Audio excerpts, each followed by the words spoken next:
Hindi ako pangulo ng aking pamilya. Hindi ako pangulo ng aking kaibigan.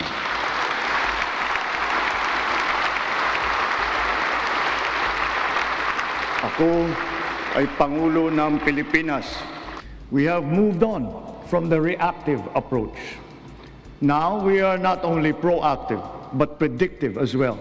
Sa nalalabing 2 taon ng administrasyon, tatapusin natin ang mga nasimulan at tutuparin ang ating pangako sa sambayanan.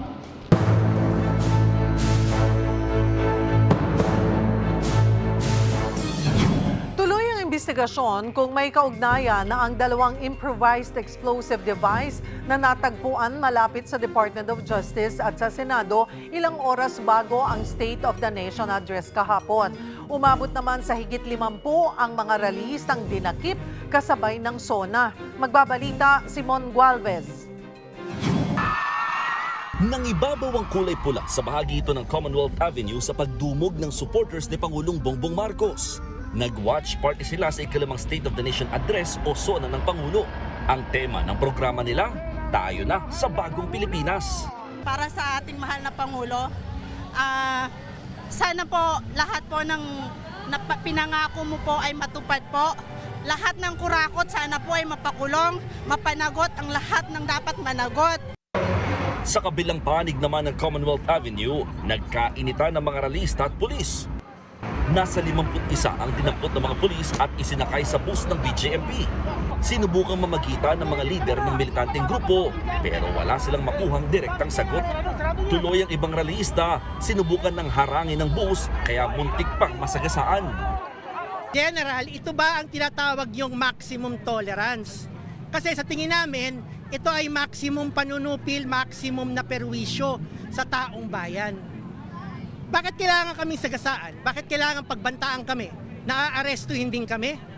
Sabi naman ng PNP, we have a reason to have a valid arrest and they were accosted because of violations of ordinances and special laws. Lalo na yung magtatakip ng mukha, bawal naman magtatakip ng mukha.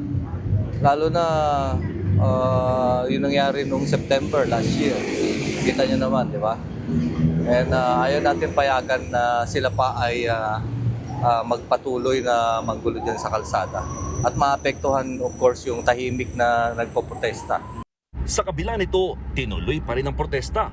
Pinaghampas at sinira nilang effigy na may imahe ni na US President Donald Trump at PBBM. Ganito rin ang ginawa nila sa effigy ng Pangulo at ni Vice President Sara Duterte. Bago yan, nabalot naman ang tensyon ang paligid ng Department of Justice dahil sa sumabog na improvised explosive device alas 2 ng madaling araw nitong Lunes. Sa lakas ng pagsabog, natuklap ang bahagi ng puno at nabungkal ang lupa. Ayon sa DOJ, walang nasaktan. Nagsagawa naman ng swabbing sa mga pulburo ng IED sa 2 sasakyan na tinamaan ng fragment nito. Bukod dito, may nakita ring IED na nakalagay sa container ng biskwit sa Center Island ng Diokno Boulevard malapit sa Senado. Doon pa naman ang pwesto ng mga pulis, kaya kung sumabog ito ay maaaring maraming nasugatan. Patuloy pa ang investigasyon sa 2 IED.